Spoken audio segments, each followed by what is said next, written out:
Bye. Hi అండి, అందరికీ నమస్కారం. నేను మీ Suguna. Welcome to Subu's greenery. ఈరోజు నేను బ్రేక్ఫాస్ట్గా బ్రెడ్ శాండ్విచ్ అయితే చేస్తానండి. వెజ్ శాండ్విచ్ అండి. ఎలా చేసుకోవాలంటే చూపిస్తాను. ముందుగా ప్యాన్ తీసుకొని ఇలాగా బ్రెడ్స్ని రోస్ట్ చేసుకోవాలండి. ఇలా రోస్ట్ చేసుకోవాలండి. రోస్ట్ చేసుకున్న తర్వాత మనం వెజ్ మయోనైజ్ ఉంటుంది కదండి, అది ఇలా ఒక్కొక్కకి ఇలా మొత్తం అంతా కూడా స్ప్రెడ్ చేసుకోండి. అలాగే ఒక బ్రెడ్కి మొత్తం ఇలా టమాటా సాస్ని మొత్తం అంతా కూడా స్ప్రెడ్ చేసుకోండి. ఓకేనండి. ఒకదానికి మయోనైజ్, ఒకదానికి టమాటా సాస్. అలాగే మనం ముందుగానే వెజ్జెస్ అన్నీ కూడా ఇలా కట్ చేసి పెట్టుకోవాలి. ఇప్పుడు దీనిపైన మనం రెడీ చేసి పెట్టుకున్న వెజ్జెస్ అన్నీ కూడా పెట్టుకోవడమేనండి.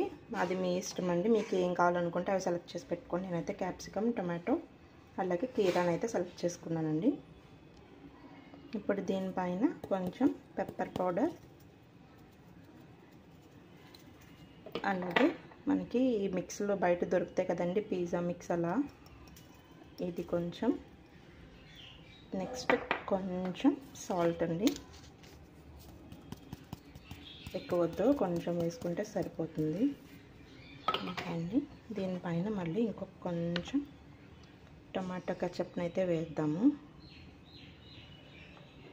వేసుకొని ఇప్పుడు మనం టమాటా సాస్తో ఆల్రెడీ ఇంకొక స్లైస్ అయితే రెడీ చేసి పెట్టుకున్నాం కదండి, ఇది దీని మీద ప్లేస్ చేసుకోవడం.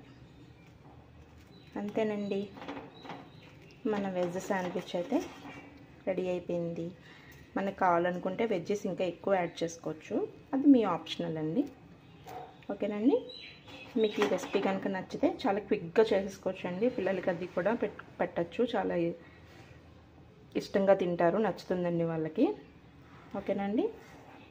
మీకు ఈ రెసిపీ నచ్చితే కనుక తప్పకుండా లైక్ చేయండి, షేర్ చేయండి, అలాగే సబ్స్క్రైబ్ చేసుకోవడం కూడా మర్చిపోకండి. ఓకేనండి.